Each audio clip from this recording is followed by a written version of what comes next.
Ladies and gentlemen, the fantasy playoffs are about to get really, really real. We break down the rest of the matchups. We give you our ballers on a budget pick, go through some of that news as well. It's crucial. Those start-sit decisions are crucial. Get all the information you can, so don't miss a moment of today's show.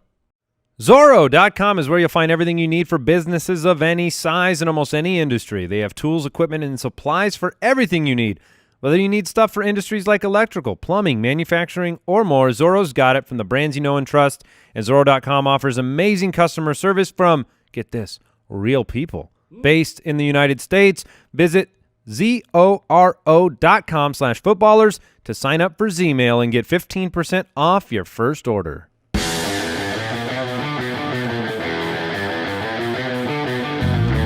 Welcome to the Fantasy Footballers Podcast, coming to you from PristineAuction.com studios with your hosts, Andy Holloway, Jason Moore, and Mike Wright.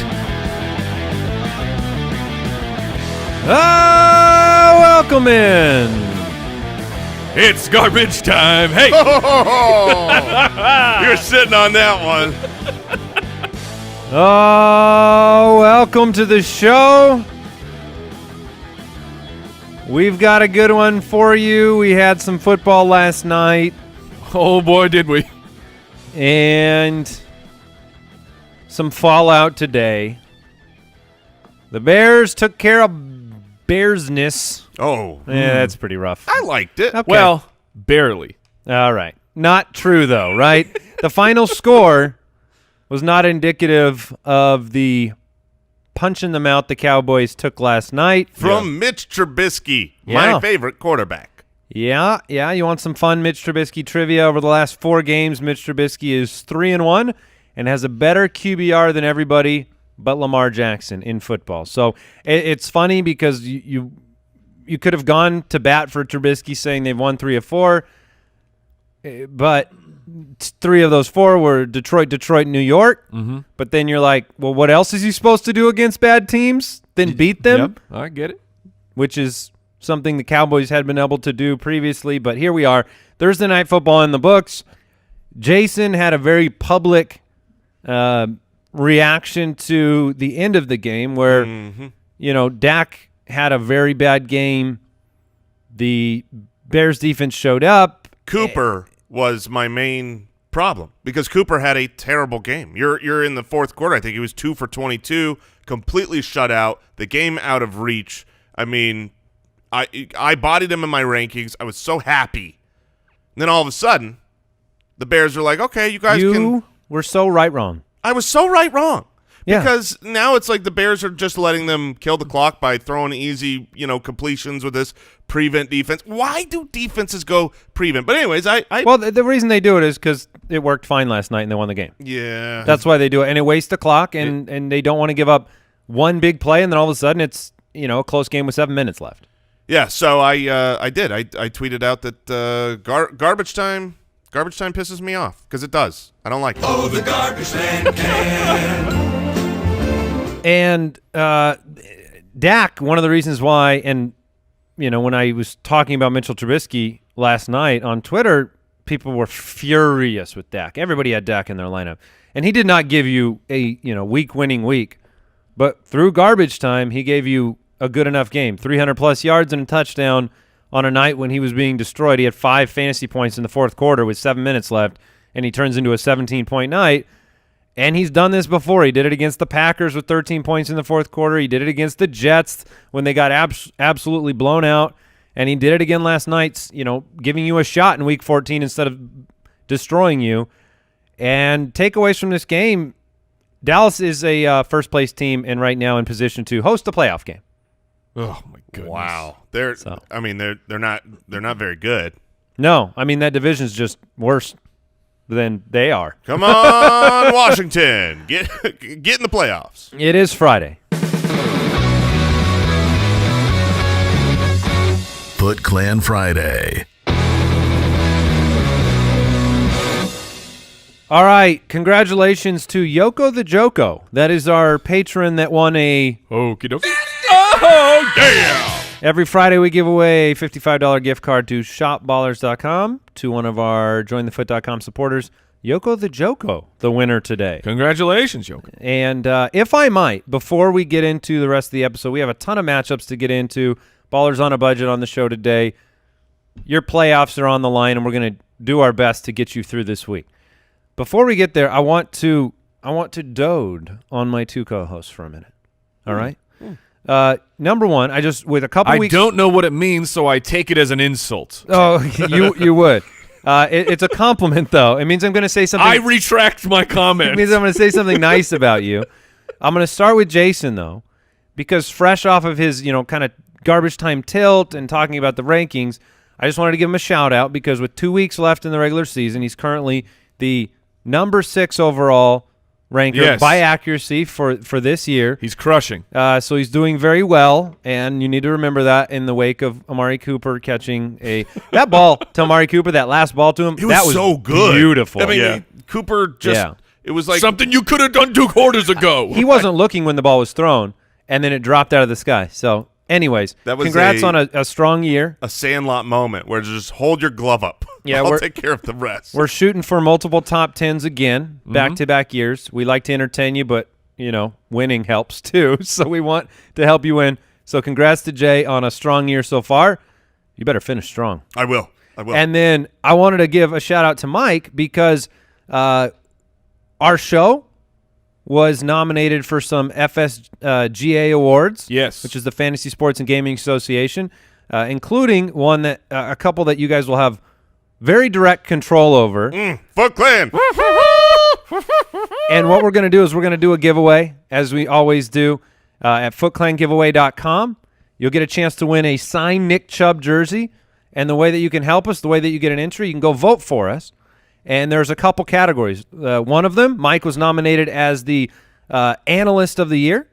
So you can go vote for Mike. The voice of AWS. And then you can vote for this show for Best Social Media, which we were also nominated for. Those are both fan votes. Let's make it happen, Foot Clan assemble! So that's footclangiveaway.com. We'll get that up there. We're going to give you a chance to win a really cool jersey, and you can help the show out.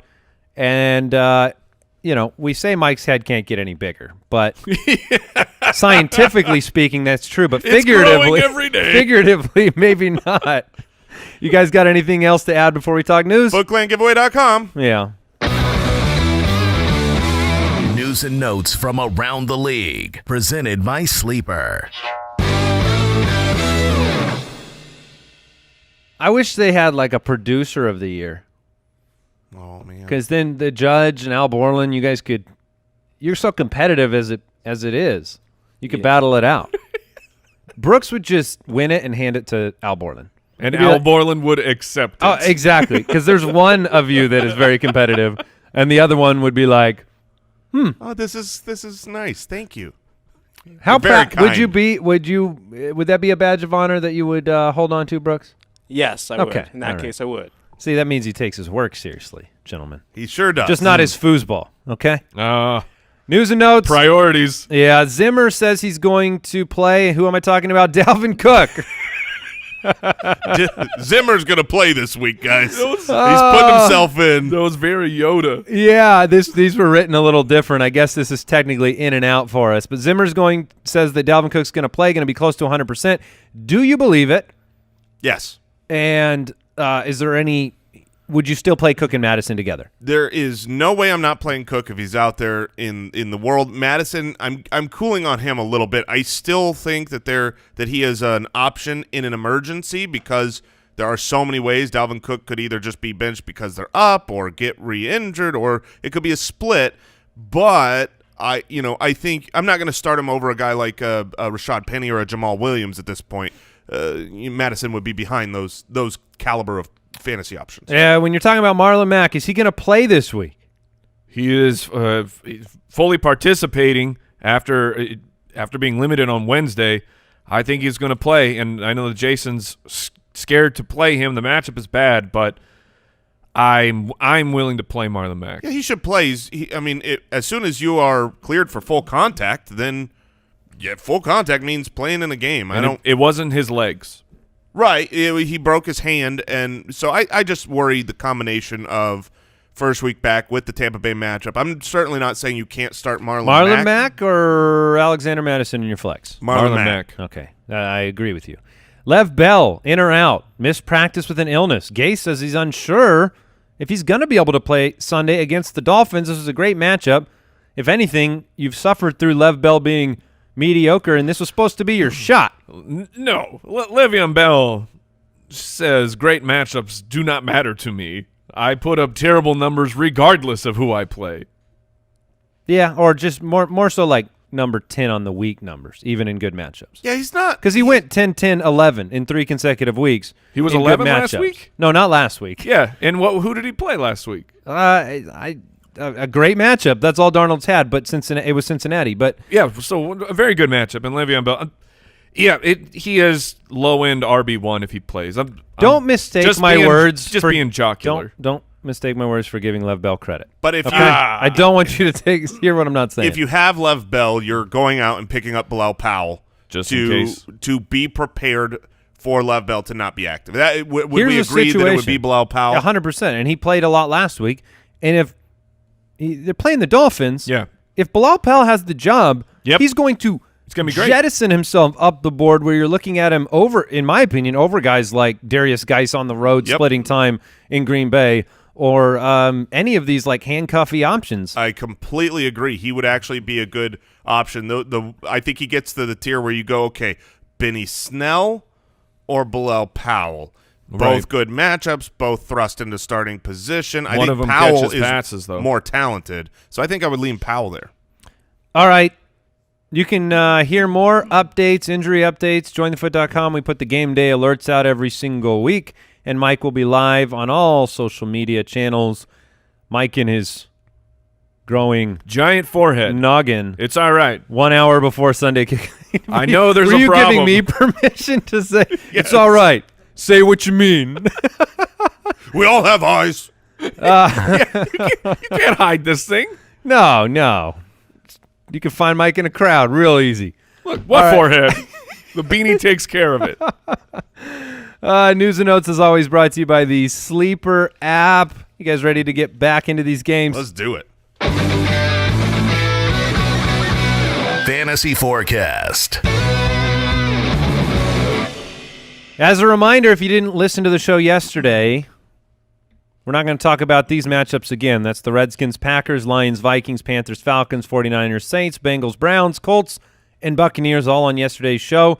We got 9 matchups to get through, boys. No bye weeks to save time. We've got all these games, and they all matter. Let's start with the 4-8 Broncos taking on the 8-4 Texans. Oh, palindrome. I like that. Thank you. That's pretty good, actually. Yeah. Texans are 9.5-point favorites. It's a 41.5-point over-under.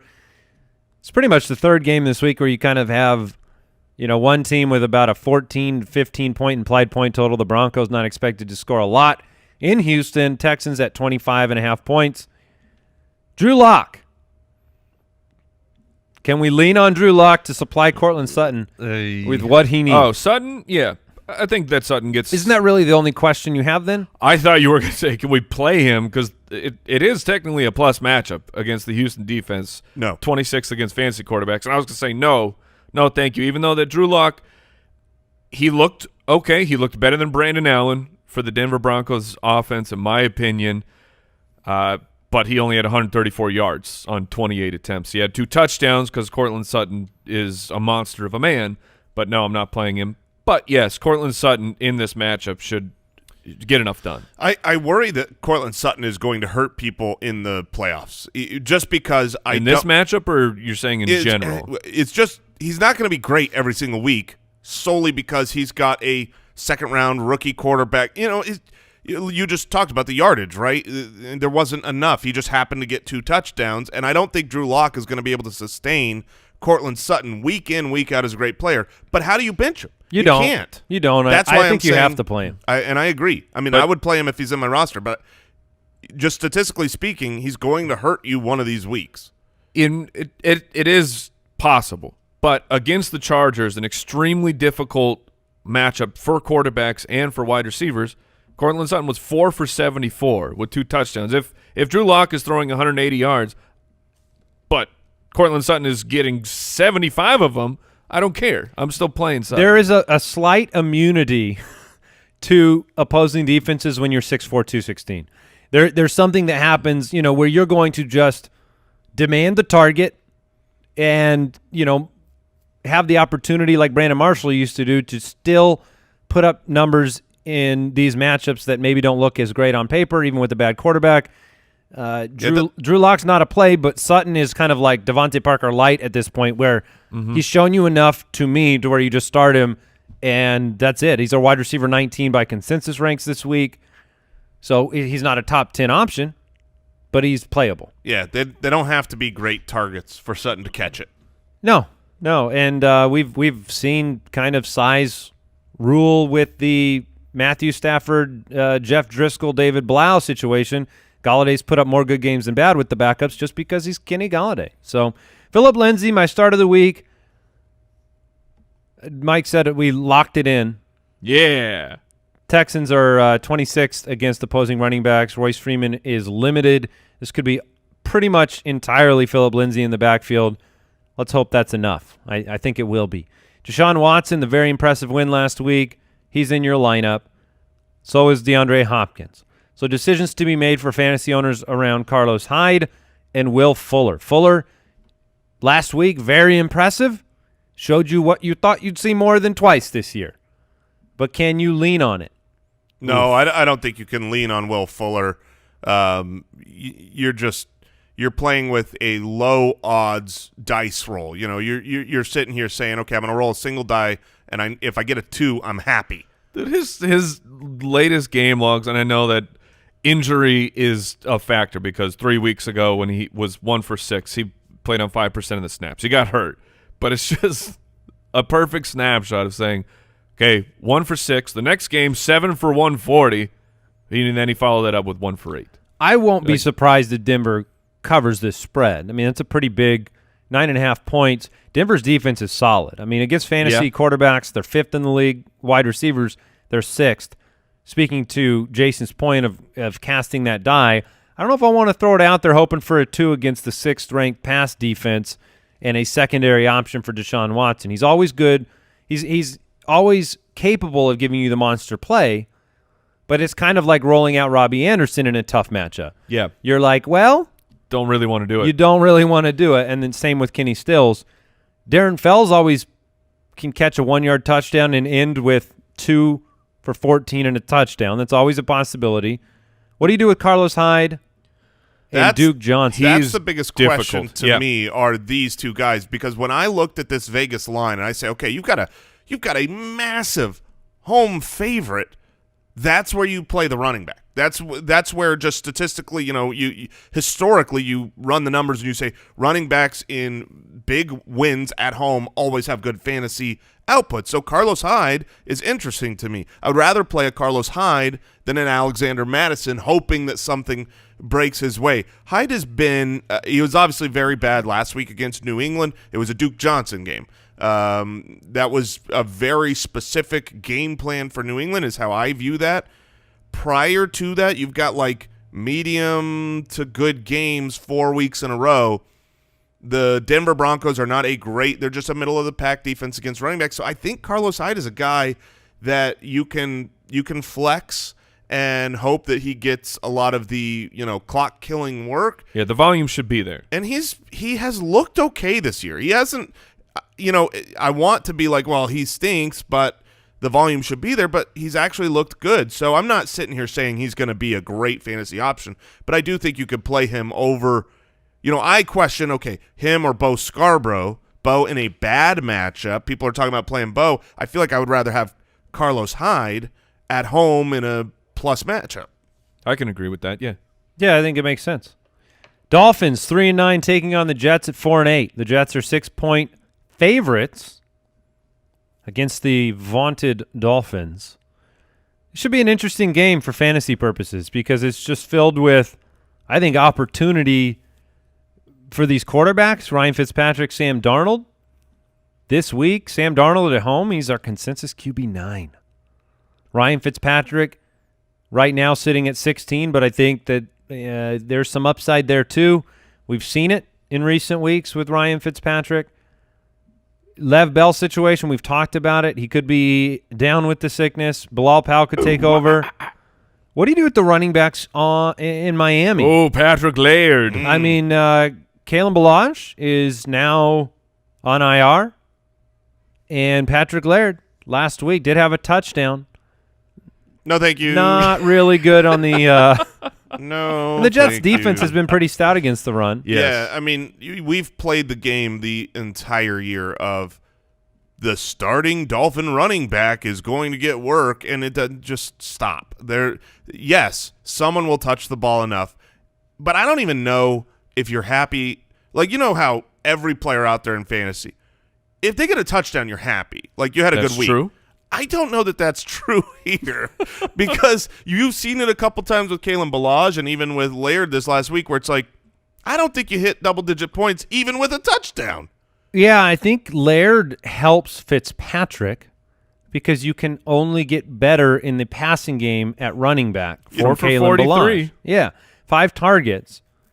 If you get, Parker and Laird and Gesicki, there's opportunity there, but it's not in the way of starting Patrick Laird. I really like his line last week. He got 10 carries for 5 yards. Yes. Very nice, averaging half All yard of a sudden, carry. Kalen Ballage looks pretty good, doesn't he? But he has a game. Last week, it was 4 for 43 through the air. He does have a game of 6 for 51 through the air a couple weeks ago against Buffalo. I agree. I think he helps Ryan Fitzpatrick far more than Kalen Ballage could help in the passing game. So just more ammo for Fitzpatrick. Kalen Ballage was legitimately actively hurting Ryan Fitzpatrick in the passing game because Yes. he would just drop. Eventually, it became in his head because it didn't. Kalen Ballage has a pass catching ability coming into the year, it seemed, but goodness, he couldn't actually catch any ball thrown his way. Talk to me why you like Robbie Anderson, Mike, as your start of the week. Jamison Crowder, what do we do there? These Jets wide receivers. So for me, it's just that Robbie Anderson has been getting far more and more involved the past 3 weeks. He's been usable. It was a touchdown or at least 80 yards in each of the last 3 weeks. Sam Darnold is also playing better. I mean, you have the correlation of these two things happening. Meanwhile, Jamison Crowder, his targets are still there, but the target share has gone way down for Crowder as Sam Darnold has begun to lean more on Robbie Anderson. Then you have the matchup, the Dolphins 27th against fantasy wide receivers, and they're at home. I think that Robbie Anderson has a great shot here to have at least I think his floor is safe to be a top 25-ish wide receiver, and he's Robbie Anderson in a positive matchup. We've seen that turn into huge numbers. Good chance that Miami keeps up in this game, too, the way they've been playing. Jamison Crowder, can you go back to the well with those target totals? The last 2 weeks have both looked like massive plus matchups, but he hasn't hurt you. He's destroyed you. 73rd Yes, and 89th at the position. I guess my question is, why go back to the well? You probably have an option that doesn't have a basement of 89. I would say the reason you go back to the well is targets and known talent of Crowder. Crowder is not – I mean, I think we would all agree. You don't say James Crowder is just a bad NFL wide receiver. No. He's fine. We've seen him be successful enough. He got 9 targets last week. It turned into 8 yards. That makes Matthew Laird look just phenomenal. Patrick Laird. Look, Respect the man, Jason. sure. Patrick, I respect you. But the reality is, 2 bad games when the targets are still coming, and you know that he's a good wide receiver in real life. Well, it was and only the 4 matchup- targets 2 weeks ago. 2 weeks ago. Last week was 9 targets. But then you had the stretch run 3 weeks in a row where he was basically a wide receiver 1 every single week, never below 75 yards. I'm not sure you want to bank on we haven't seen multiple receivers supply fantasy owners in New York. The last 2 weeks of resurgence for Robbie Anderson are not, I think, coincidentally, the 2 trash weeks for Jamison Crowder. Right. So that's my only concern there. Would you play, Jason, Dede Westbrook, who's had 2 pretty nice finishes, 25th, 13th the last 2 weeks? Would you play Dede, or would you play Jamison Crowder with the target totals? I would probably play Dede Westbrook, but he doesn't have a great matchup. I mean, I guess that means I'm really not excited about either of these guys. Give me Pascal. Or give me death. Gesicki and Griffin, can you play both of them? Yes. I like Gesicki more. The Jets are granted the Jets are a tougher matchup. They're 5th against fantasy tight ends, but Gesicki he's the number 2 weapon, and like that's locked in since 3 top 5 finishes in the last 5 weeks. Yes. So now that his name is escaping me, the Dolphin who went down, Preston Williams. Oh. Since Preston Williams went down, Mike Gesicki is now the number 2 option. And before that, like you saw Preston Williams and Devontae Parker getting enough work that to be usable. So with Fitzpatrick there as the quarterback, there's enough ammunition for Gesicki to come through with another 6 to 7 target game. Miami has won 3 of their last 5 games, and they beat the Jets in Week 9 to get that first W. So we'll see what happens. I think the line seems a little aggressive for the Jets. I agree. I think the Dolphins cover that. And they're missing Jamal Adams. The Jets are. Hey, before we move into the Ravens and Bills match, I want to thank today's sponsor, Noom. Listen up, people getting in shape. It's not just about losing weight. It's about feeling better. Like you want to have more energy to keep up with the busy life. You want to fit better in those clothes, and Noom can help you do it. Noom is a habit-changing solution that helps users develop a new relationship with food. This is the great part about Noom. There's no food that's a good food. That's a bad food. That's an off-limits food. There's those restrictions, and that mentality goes away when you're using Noom to track your meal habits. They help you reevaluate portion size and see calorie density at a glance. Popular diets out there, they also work with Noom. We've all signed up for the app. It's an easy process. It's a lot easier than you think to just, when you're sitting down and you have your meal, pull out Noom, track. And then they care about your goals. Yes. Yeah. They really help you personalize it. And then at the end of the day, you can look back and it's not the, crap, what did I eat? What did I eat for lunch? How bad did I eat? What were my calories? You've got it all there, and Noom is helping you do that. You don't have to change it all in one day. Small steps make big progress. Sign up for your trial today at Noom. That's Noom.com/footballers. What do you have to lose? Visit Noom.com/footballers to start your trial today. That's Noom.com/footballers, the last weight loss program you'll need.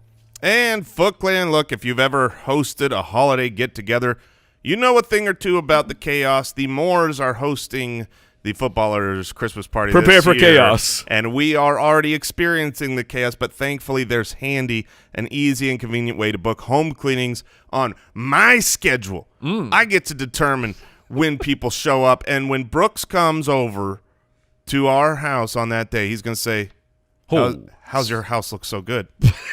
And I'm not spam. I'm not going to tell him it was Handy. I'm not going to say it was Handy. I'm probably going to take credit. You'll turn to the camera and wink. Yeah.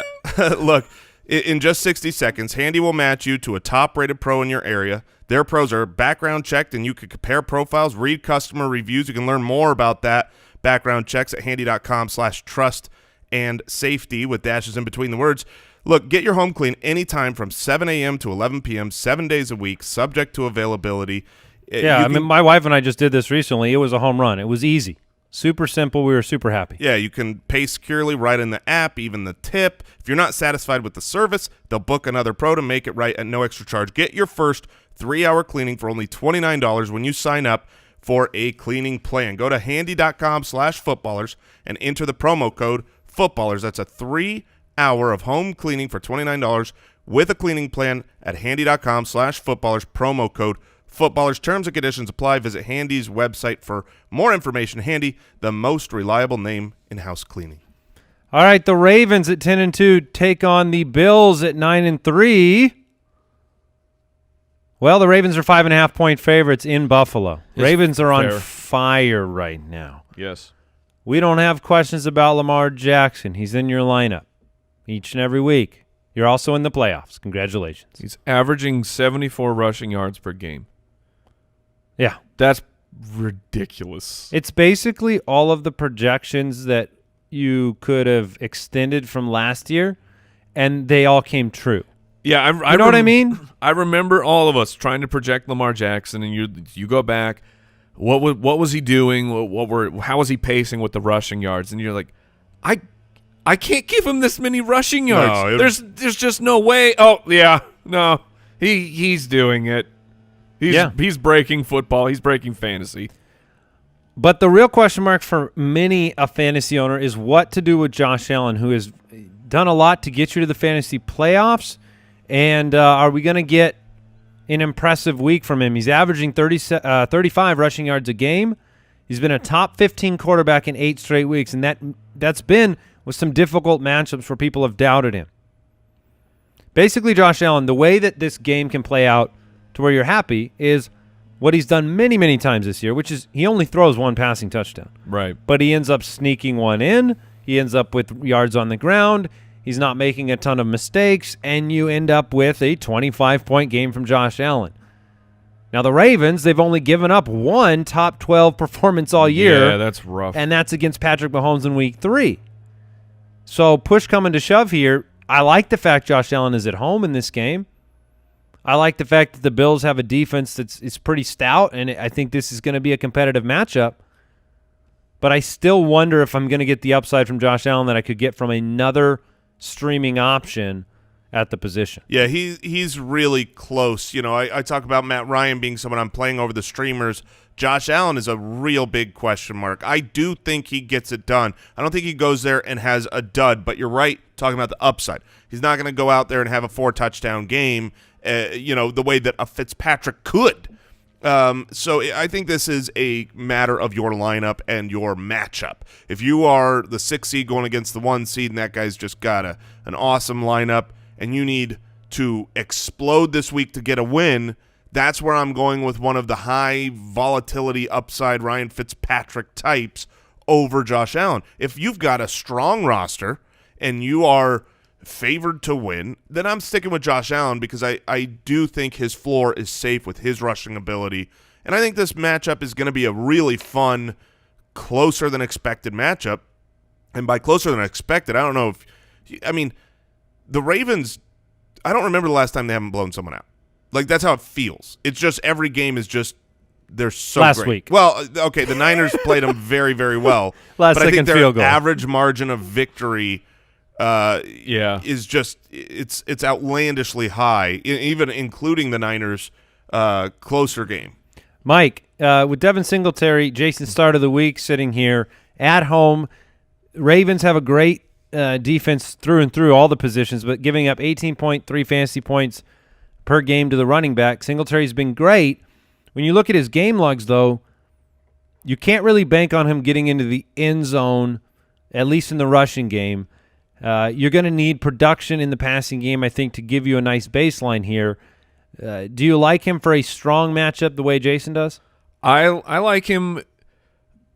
I think I like him the way that Jason does, where I don't think Jason's projecting that Devin Singletary is about to have a monster game, but Right. he's saying, I'm not benching Singletary against the Baltimore Ravens. Like, generally a matchup against the Ravens, who are 7th against fantasy running backs, that is off-putting. I might look at who else do I have on my bench. Maybe I'm pivoting to someone like Jamal Williams, but I'm still starting Singletary with top 24 confidence because he's involved in all facets of the game, and he's a very, very good running back. Like, I think Singletary can get enough done. You are right about the touchdowns because he has to deal with something at the goal line, much like Carolina Panthers running backs used to deal with, where you would see their touchdowns low because the quarterback keeps stealing them. Mm-hmm. So his upside is certainly capped, but I'm still going to play Singletary this week.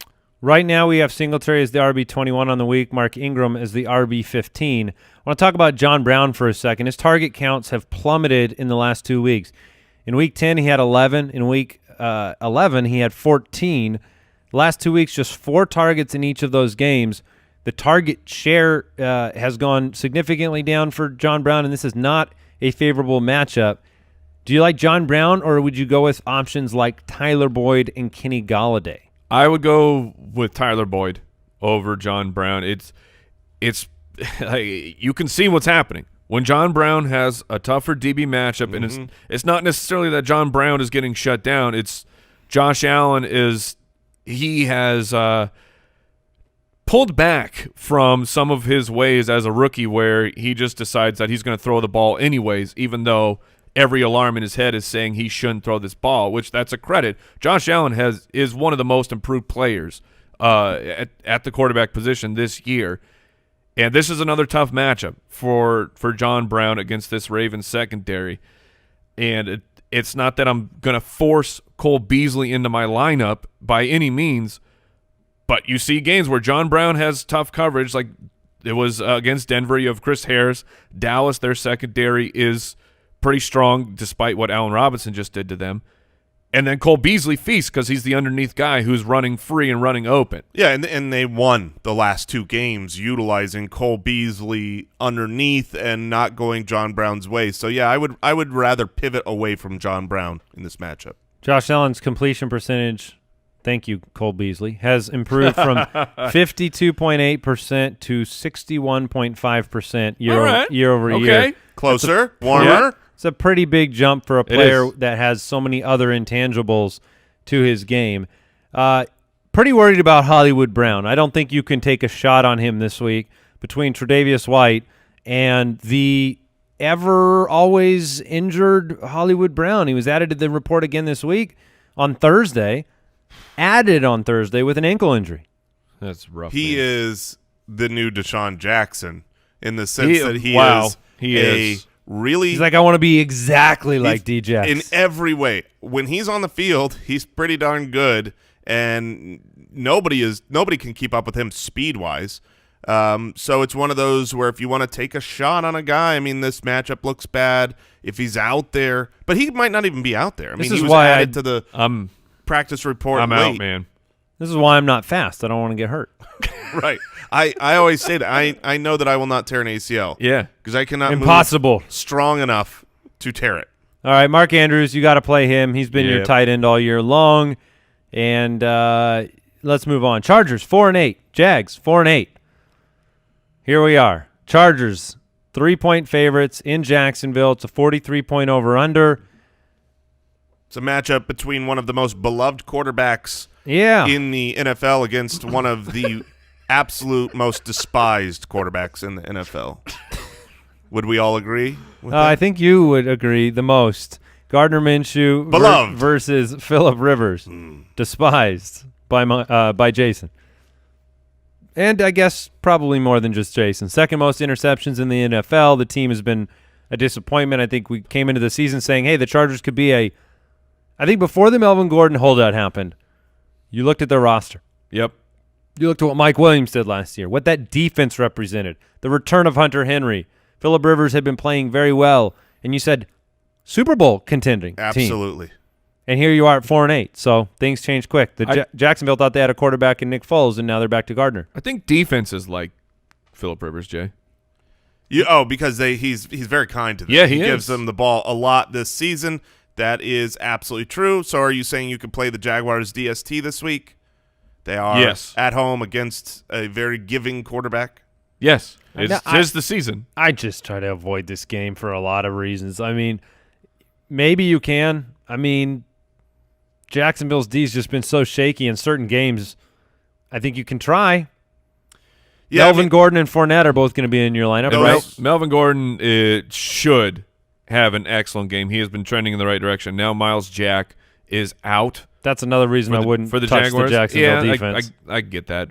But Melvin Gordon and Austin Eckler, the run game should work perfectly fine. Jacksonville is 27th against fantasy running backs. They have completely fallen apart there, and now they're worse. So I guess you've convinced me, Andy. I'm not playing the Jags. All right, Austin Eckler, you play him. Yes. Yeah. Especially PPR dominating leagues.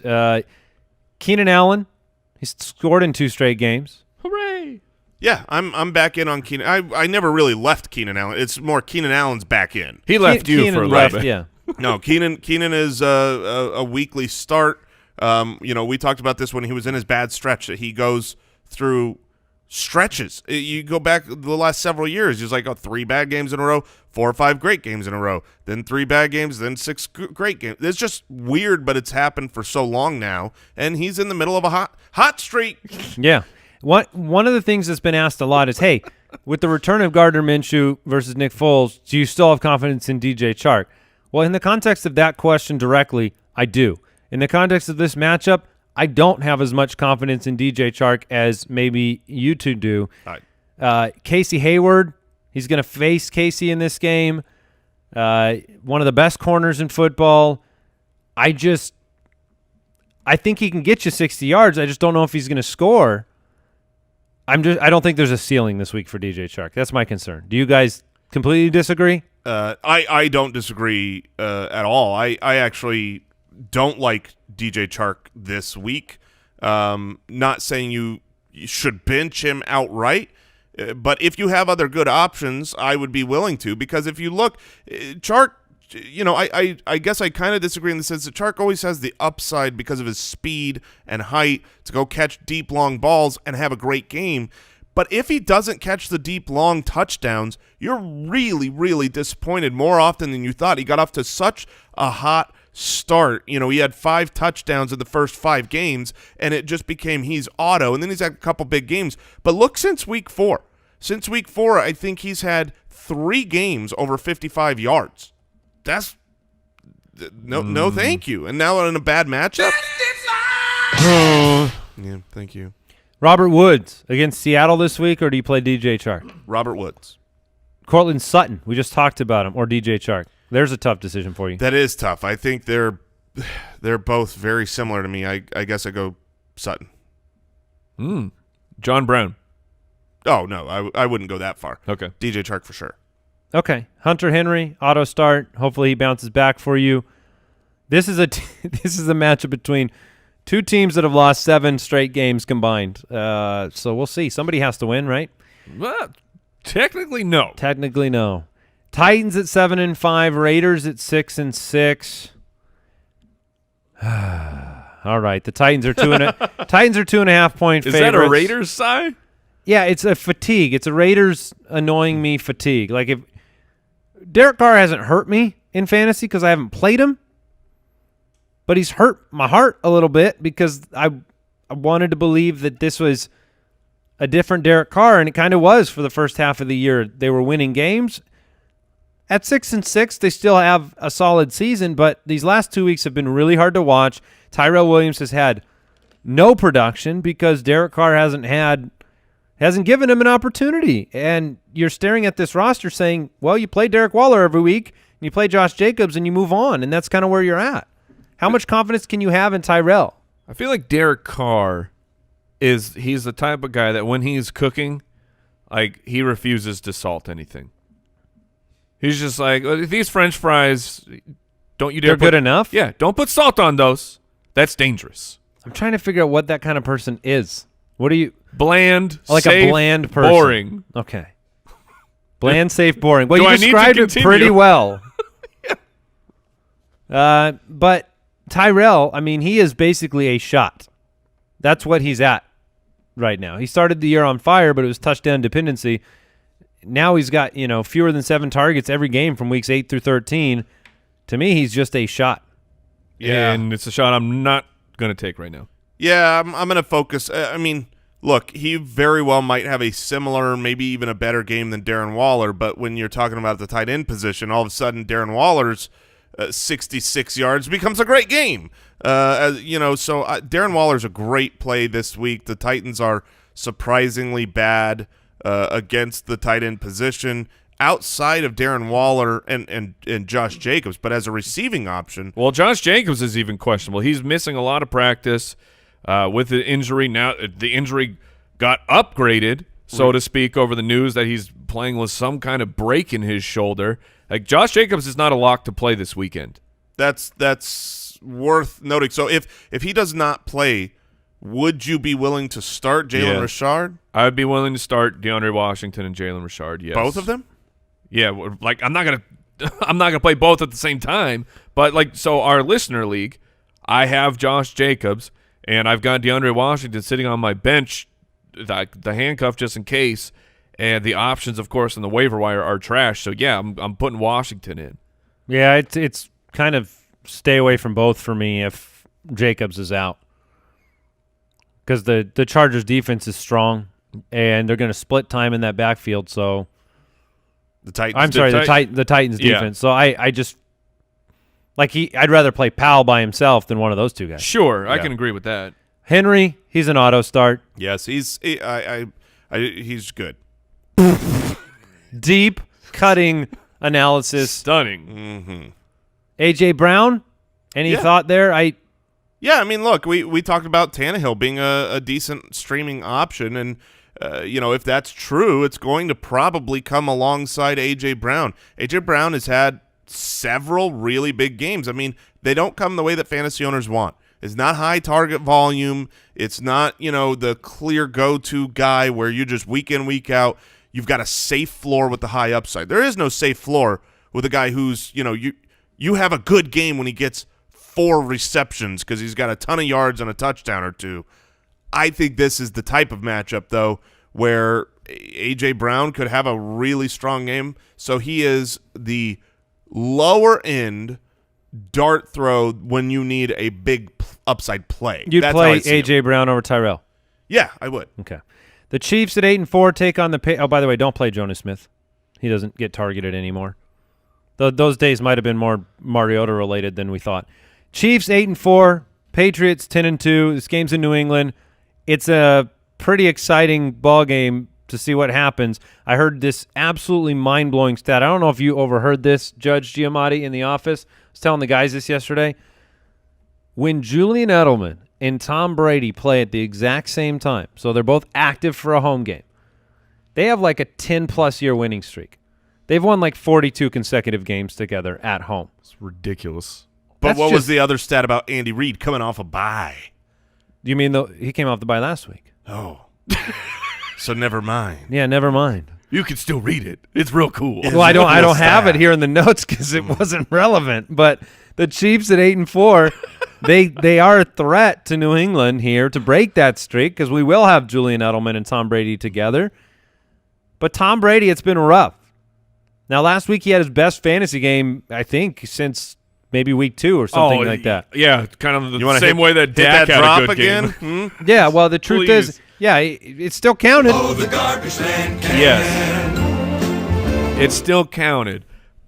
But they're But- struggling on offense. But you can't count on garbage time from Tom Brady. Yeah, certainly not from the Patriots. You can't assume they're going to be down big and need to come back and throw the ball. The Chiefs seem like one of those teams where they've got a great offense. They're going to keep up. You're going to have to keep up. Not a great defense, but the reality is over the last half of the year, the Chiefs have been pretty darn good against the opposing passing game ever since teams figured out the way to beat the Chiefs is to grind it on the ground. This is why I still think this could be a Sony Michel game plan against the Chiefs.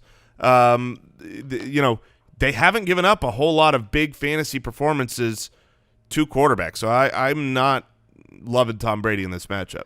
Well, unfortunately, and I think Jason illustrated it, the decisions you're making at the running back position for both teams have a lot to do with, there's not a lot of confidence. There's nobody you're going to No. lock in, and they're dependent on game script and how you believe the game's going to play out. I tend to believe that this is not going to be a Sony game because I don't think that there's not enough time in that game where I believe Sony's going to be out there. But it's just what you believe about the game script. Here's what it is. If New England's ahead and they want to keep Mahomes off the field, they're going to use Sony Michel. If New England's behind, you're going to get what you got last week, and it's 100% James White and no Sony Michel. Yep. So it has a lot to do with how you think the game's going to play out. We have James White and Sony Michel ranked right near each other, both as solid RB, 2-3 options. But one of these guys is going to have a bad game. Well, in James White's corner is the fact that the Chiefs have allowed 478 receiving yards to running backs since week 6. It's the most in the NFL. So there may be an opportunity for him if the game script goes that direction. We've talked a lot about the running backs in Kansas City. I'm out. What are you doing? I mean, this is just not an upside situation. LaShawn McCoy, he faced Oakland last week, 5 for 10. Yeah, he scored 3 for 20 on 3 targets. I don't want Look, any of that. Think about what has happened with LaShawn McCoy. Okay, he got benched while he was a healthy scratch. No, that was Jason. But that was to prepare him for games like this. That was to be well rested in case they need him later. Think about not having. And they need him. Now you have Damian Williams get injured and Darrell Williams get injured in a game that is perfect for Shady, and they give him 5 carries. Well, they wanted to see what Darwin Thompson They're still could do. saving him. They're just saving him for when someday. They are saving him.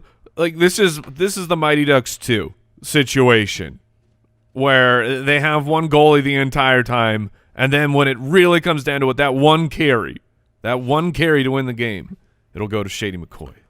We had some questions on the Sirius show yesterday related to Tyreek Hill and whether you'd play him over guys like Odell Beckham. I think you have to play him in this matchup. Tyreek offers too much explosiveness. There's an opportunity there. We saw it last week.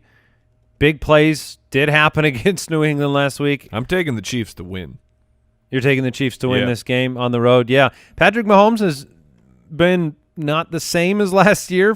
Single touchdown pass in 4 of his past 6 games. What's interesting, but always has upside. So the past couple of days, at least on the Sirius show yesterday, we were talking about guys we're disappointed in. It's that time of the year. You're in the playoffs. And there's a lot of people who are not in the playoffs. You're looking back. Who is disappointing? How's no one really brought up Mahomes as disappointing? When you drafted Mahomes in the 2nd, 3rd round, are you actually happy you did that? I think mostly. I mean, you have the spell during the middle of the season with the injury.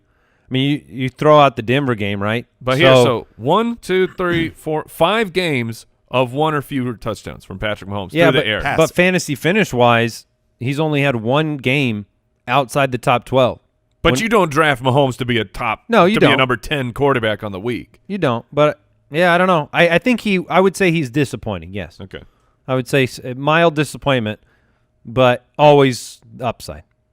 Sammy Watkins, I will never play for as long as I live under any circumstance, even if he plays quarterback. He did torch the Patriots last time they played. I don't care. Okay. I don't care either. I'm not playing him. Yeah, I'm not playing him. We have a silly water bet about whether he'll be in the top 45 wide receivers, but no, you're not playing him. Sure, he can have a good game. Don't do that to yourself by rostering him. Yeah. We need to talk about this next matchup. The Steelers at 7-5 go to Arizona to take on the Cardinals. Cardinals are, the Steelers are 2.5-point road favorites. So many disappointed groans from Jason. Jason. It's a 43.5-point over/under. He's just reacting. I'm just he's just reacting. He's just very, a man. Okay. Sometimes you wear your emotions out on your sleeve, and he's in that state of mind with the playoffs and what happened. Phillip Rivers and my Cardinals, garbage time. He 5 really losses in a row, and they stink. For some reason, he decided to get mad at Michael Gallup. Oh no, Michael Gallup got mad at me. I didn't get mad at Michael Gallup. We didn't mention that yet, right? Not yet. We did not. So Jason decided to viscerally once again wear the emotions on his sleeve, and he just said garbage time pisses me off and posted it, and Michaal Gallup decided to reply. How did Gallup find that tweet? I don't know. He wasn't tagged in it, but Gallup, somebody must have tagged him in it. Yeah, Gallup quote tweeted it and was like, if the other defensive stars are on the field, is it really garbage time? And it's yes. Well, and when you're down like 3 possessions, the answer is yes. It is still garbage time. That late in the game. But I get it. I mean, look, at the very end of the game, they kicked an onside to try to recover, to try to have a Hail Mary, so whatever. All right. James Conner is out in this game. Benny Snell, he's had 16-plus carries in 3 of the last 4 games. Arizona, the matchup's great. Benny Snell can be in your lineup. Yes. We have him just outside the top 24. He's the RB26 on the week. So when you're looking at start-sit decisions, he's the best running back play in this game. There's no confidence, I think, from this group of 3 analysts in the Cardinals' backfield: Kenyon Drake, David Johnson, Chase Edmonds. If you're playing one because you're in a league that forces you to play a Cardinals running back, it's Drake. Kenyon Drake. Kyler Murray, can you trust him at home in this matchup against a very good Steelers defense? Man. Last week was very disappointing, but he has been able to put up good games against great defenses. The 49ers 2 different times. Baltimore he had a nice game against. What do you think? Look, I've got him as my quarterback 13 this week, right behind Ryan Tannehill. If you've got a great streaming option, maybe put him ahead. But otherwise, I think he is a guy that can play. When you have the ability to run the ball at the quarterback position, it's kind of similar to what we were talking about with Josh Josh Allen. You just have a really high baseline. Now, last week it didn't happen, but last week was also – I mean, that was an embarrassment. That was a real – no Cardinals showed up to play in that game. I don't expect that to be a back-to-back thing against a team like the Steelers that are A much better defense than the Rams. better defense. It But should I be a don't- more competitive game because of Duck Hodges. I mean, there are some starting the Cardinals defense this week, which seems like a shock, right? But the Cardinals defense has had a handful of performances that mattered for fantasy, and when you look at Duck Hodges, you're kind of like, well, could this be one of them? I mean, they played Tampa Bay. They were a top 12 defense. They played the Giants. They were a top 12 defense. At home, maybe they could do that. Now, Duck Hodges, on the other hand, some people probably thinking about streaming him against Arizona. It is. And I don't blame them. It's the best matchup in fantasy football. Yeah, there's no team that gives up more fantasy points to the quarterback, and it's just been really, really easy to pick them apart, which makes players like James Washington and Deontay Johnson both interesting to me. Juju's not going to be out there again. Deontay Johnson actually outpaced James Washington in targets last week, but Washington was the one actually catching the targets and doing something with them. And the elephant in the room, The dance. do you throw on the disco and roll with Vance McDonald? It's the best matchup for quarterbacks against the Cardinals. It's also by far the best matchup for tight ends. But Vance McDonald, I'm just not impressed with him. he has done literally nothing of note this year. Oh, I apologize. Week 2, he had the multi-touchdown game. But since then, it's maybe he hits 30 yards. Yeah, I'm fine putting him in. Yeah. I really am. I get it. He has not been great. You just said maybe 30 yards. He had, you go back 5 games ago, he had 5 games ago to 3 games ago, he had a 3-game stretch, 7 targets in a row. 3 back-to-back games with 7 targets. That's phenomenal. In those games, he ended up with 30 and 33 yards. It was garbage nothingness. And those were Mason games, right? Sure, but, I mean, the point is, if he's involved in an offense and it's against the Arizona Cardinals, I think you can play him. I'm not playing him over everybody. If Jack Doyle's out there, I'm going to grab Jack Doyle. I'm going to play him for sure over Vance McDonald. But if you have no options, or maybe this is more of a DFS play when you want the cheapest of Mike the cheap, Gesicki versus the Jets or Vance McDonald. I'll take Gesicki. That's really close to me. If it's DFS, I'm building lineups with both. It's just Kyle Rudolph yeah, I'll or play. Mike Gesicki. Or Vance McDonald. Kyle Rudolph, if I assume Thielen's going to be out. Jacob Hollister against the Rams or Vance McDonald. Vance. I'll play Hollister. I guess I'm just not as enthusiastic, but there's no reason I shouldn't be. It's just that Vance is going to have to score. There's not enough passing volume in what they need to do in this game. Duck Hodges, the freedom they give him, I think Vance has to score, which is super easy against Arizona. It's super easy. If you're a tight end. They have like a BOGO, buy one, get one free. If you get the first one, they'll give you one later in the game. Yes, come on in. Higbee, Dwelly, it doesn't matter. They give you twofers. All right, let's move on. By the way, real quick, Christian Kirk is at our wide receiver 27 on the week. Really disappointing game last week, but he was tied up with Jalen Ramsey for a lot of that game. Are you confident enough to play Kirk at home with Kyler in this one? I'm not super excited about it. I think the Steelers' defense is very legit since they've gotten Minkah Fitzpatrick. He is a guy you can start in a flex, but I would hope I have better options. What seems like a wild anomaly, because the sample is far too small at this point, Christian Kirk this year has been far better on the road. Yeah, I can see that. His 3 good games have been on the road. He hasn't done much at home. A.J. Brown or Christian Kirk? A.J. Brown. Really? I'll play Christian Kirk. I think I'll play Kirk. All right. Hey. Let's move on. Sunday Night Football, Seahawks, Rams. Just talked about it. Seahawks at 10-2, taking on the Rams at 7-5. Rams are 1-point home favorites. Here we go. Russell Wilson, the ping pong ball for fantasy owners of late. He's averaging the most passing yards. Ping pong balls go back and forth. Yeah. It's really just been hanging out on one side. Oh, you say he's been more of a stink? Yes. A stank? Yeah. Stunk. Yeah. He's averaging the most passing yards per game, highest quarterback rating, and lowest interception rate of his career. That's why he's an MVP candidate right now. against the Rams in Week 5, 268 yards and 4 touchdowns. Chris Carson and Rashad Penny combined for 38 carries last week, 2 touchdowns on the ground. Penny had another through the air. Both of those guys are playable to me in this matchup. Yeah, I agree. Chris Carson is a guy that you have to continue to start, and Rashad Penny has worked himself into a guy that you can start if you're in need at the position. I thought about what it would take for me to make Todd Gurley a start of the week this week. Like I have start of the week type of confidence in Todd Gurley. The production has been better. I bought over 100 total yards when we did buy sell, I think 2 days ago. So I'm in on Todd Gurley this week. Mike, Jason, you guys sold it. You heard, what was it, Sean McVay come out and say, what's been the key to getting Gurley more work? And he said, not being an idiot, which is kind of finally vocalizing fantasy football fans in that equation. 19 carries last week, 25 in Week 11. Safe? Would you at least throw him into the safe category? Yeah, I'll do that. I think he's safe. He's my running back 14 on the week, so I don't think he's a guy that you're going to bench. But my worry here is simply that if the Seahawks get up, that's when they tend to, I guess, quote, be an idiot, because you've seen them go away from Gurley when they're down, and he's not as involved in the passing game. But that's not necessarily what's going to happen here. The Seahawks, the Rams are favored.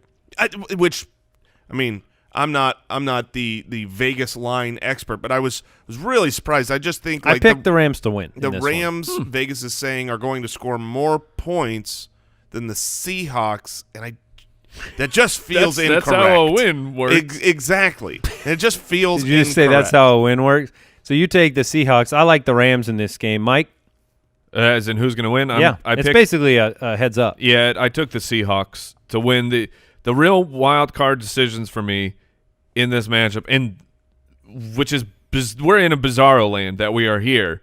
Tyler Lockett, Cooper Kupp, the number one wide receivers for these respective teams, who these dudes have been awesome through stretches. They have evaporated into just miss. Cooper Kupp, fewer than 70 receiving yards in 4 straight games. Tyler Lockett with the literal goose egg last week, destroying the souls and playoff chances of many teams.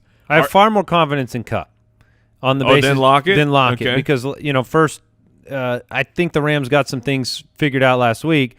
Cooper Kupp, we have ranked higher than Lockett. Lockett is we just don't know what he's dealing with. First, he's dealing with this contusion that sends him to the hospital. Then he's dealing with an illness and was super sick and was out there for the majority of the game but didn't see targets. Like, I have more confidence playing DK Metcalf than Tyler Lockett this week. Wow. No. I do. real? Absolutely. Yeah. I don't blame you. Yeah, you were talking about guaranteed targets and production. Metcalf gets end zone targets every week. He seems to be a guy that they go to on third down. I like Metcalf more than Lockett. Yeah, I mean, I guess it makes sense with those last 3 games. Lockett over the last 5 games, and keep in mind this includes when he was the wide receiver 1 against Tampa Bay, is on average the wide receiver 34. There's just no confidence. Now, on the Rams side, do you still have more confidence in Cooper Kupp than Robert Woods? Not more. I have about the same. Those 2 guys I'm starting for sure. None in Brandon Cooks at all. Target counts for Robert Woods are insane. 11, 9, and 18 in the last 3 games. He's so averaging 16.5 fantasy points per game pretty consistently through that stretch. So Robert Woods seems like a guy that you should be starting. You asked the question about Vance McDonald.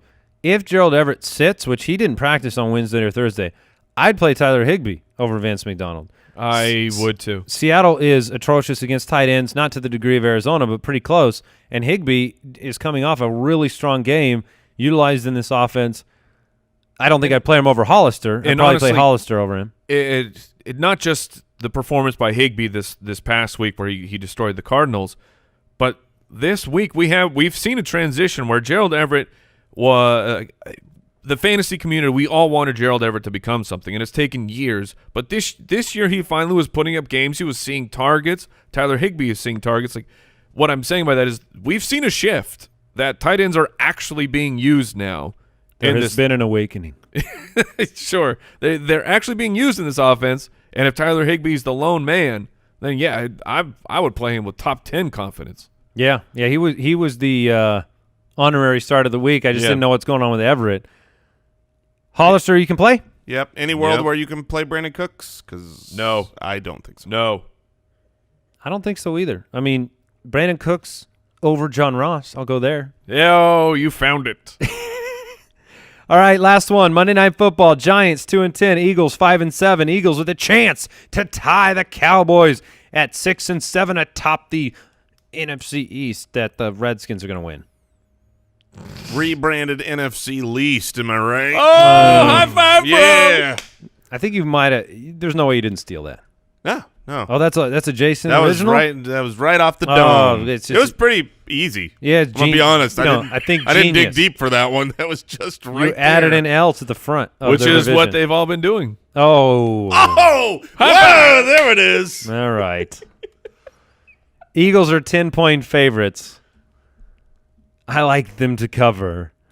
It's Eli Manning's return, most likely. Daniel Jones not expected to play. Carson Wentz, my start of the week. Giants are incredibly consistent in giving up top 10 performances to opposing fantasy quarterbacks. It's one of their best features for fantasy. One of their trademarks. Yes. 45.5-point over-under in this game. It looks like Miles Sanders will be the main man in the Philly backfield. Excellent. Saquon Barkley, yesterday on the Sirius show, we talked about players that have been the most disappointing on the season. I brought up Odell. Jason brought up Saquon. I mean, you draft him to be the number one guy, and you haven't gotten that kind of performance. He's been outside the top 20 for 4 consecutive starts. He was only outside the top 20 once all last year. Yeah, it's not good. It's not good, and I don't know how limited he is with injury. I don't know how much of it is quarterback shift, and maybe you get a little boost with Eli Manning and his desire to not be hit repeatedly by Philly's pass rush. Maybe he drops it to Saquon. I think Saquon's certainly – you're going to play him. I mean, he's a top 12 guy, but pretty close to where I expect Miles Sanders to be this week in between the two. Yeah, I mean, I would clearly go Saquon over Miles Sanders. But sure, they could be near each other. I do expect a top 20 performance from Saquon with all the dump-offs expected from Eli Manning. It's not a great matchup. The Eagles are very stout against the run, but if you do separate kind of the first half versus the second half of the year with the Eagles, they were much, much better against the run that first half. The last little while, the Chicago carved them up, Seattle carved them up, so they can be beaten on the ground, and hopefully Saquon is just getting more targets, which we expect from Eli. There were plenty of games last year where Saquon wasn't a great runner because the offensive line in the situation the Giants put him in. But he was never outside the top 20 because the target volume was so high. Yep. So you got to hope for that. At wide receiver, Alshon, my start of the week. Love him this week. The Giants have been friendly to opposing wide receivers to the tune of the second worst in football, 35.1 points per game given up to the position. Can you play anybody outside of Alshon? Would you take your shot on Nelson Aguilar as a flex this week? Nope. All right. It's not preferred. I don't think it's a Not recommended by doctors. well, what I mean Side by that effects is like include vomiting, diarrhea, and fantasy losses. what I mean is there are situations where I will play him. I'm not like blacklisting him like A.J. Brown, like Nelson Sammy Aguilar. Watkins. A.J. Brown. Sammy Watkins or Nelson Aguilar? Yeah, that's what I mean. Nelson Aguilar. Yeah, there you go. On the other side of the ball, though, Give me Sammy. are you taking Jason, no. a Nelson Aguilar versus Sammy Watkins bet? Yes. Are we doing another one? Oh. Waterbed. Oh, yeah. Give me all the bottom-feeding bets I can get. Oh, man. I just want you to suffer at Sammy's hand, and I will take any chance and provision to do so. Yeah, that's fine. Nelson Aguilar is my wide receiver 67. What do you do on the other side of the ball with the wide receivers? Eli coming back, Oof. Sterling Shepard. The Eagles can be beat at the wide receiver position. It looked like they were starting to get things together, and then New England and Miami came through and kind of found some cracks in the defense once again. Did I just bet on Nelson Aguilar? You certainly Yes. did. Are you realizing what you're waking up? What have I done? Every bet for me is only against Sammy. I didn't even put it into my head that I just bet on Nelson Aguilar to do something. Yeah. Good All luck right, with sorry, Mike, to submarine the It's, conversation. it's all right. I think you can play Shepard, and it's tough to get Darius Slayton in there who, like, if Daniel Jones was the quarterback, I would have at least some mild interest in Darius Slayton, who's been very good as a rookie. But now with the switch back to Eli, I know he'll throw it to Shepard, and I know he'll throw it to Evan Ingram, who is supposed to be back, allegedly. I think Golden Tate's undervalued this week. And It's I would getting play, masked by the concussion, but he's practicing in full. I would Yeah. rather play Tate than Darius Slayton. Yeah, I would be willing to play Shepard and Golden Tate. I'm not playing Darius Slayton, and this might be surprising, I'm not going to play Evan Ingram. Okay. I'm a little bit more worried about Evan Ingram coming off of the injury. This isn't a great plus matchup anyways. No, Eagles top 10 against opposing tight ends. Exactly. So in a difficult matchup right off the injury, while there are other Jack Doyle-esque, And it's Monday night. I mean, your method with not playing Ingram is definitely the easiest one for fantasy owners. You don't need to have a Monday night backup plan. right. I mean, let's just pretend you do go into Monday night and you've got Ingram and Dallas Goedert, and Ingram's active. Do you want to play? Who do you want to play? Right. If they're both active, I would probably prefer Dallas Goedert, but it's close. Now, let's say Evan Ingram is inactive in warm-ups. It didn't work out as well as they thought, and so he's gone. And now you're rolling Rhett Ellison against a really good top 10 tight end defense. Maybe Rhett. Is Rhett healthy? Well, sure. He's missed the past 2 weeks, Oh, so it's been a Caden rookie. Smith. Yeah. Caden Smith. Who Caden Smith actually Has put up- Caden Smith run a route with Eli Manning on the field before in his career? That I Probably not. cannot tell you. Yeah. I can tell you though that he had 6 for 70 last week. Ingram has upside that other tight ends don't have Yes. because he's explosive. But you're also talking about, you're splitting the pie up. Okay, well, Shepard's interesting, and Saquon needs. shepherd pie. Oh, yeah. Nicely done. That was Thank pretty you. good. But there's just too many. Saquon, more targets. Shepard, Tate, Slayton. And now you're talking about Evan Ingram in a matchup that I don't like. It's just not. Make it easier on yourself this week, I would say. There's some other streaming options that I prefer. Mike, do you wait on Ingram or you just play Gesicki? You seem like the most sympathetic to Ingram starting. Because Ingram, I mean, I'm a little biased because I drafted him in a dynasty league, so he has a soft spot in my heart because I've experienced the massive games that Evan Ingram can give you. I think I would play Gesicki though. Yeah, I mean, there's just still a chance that Ingram gets re-injured. Too. Yeah.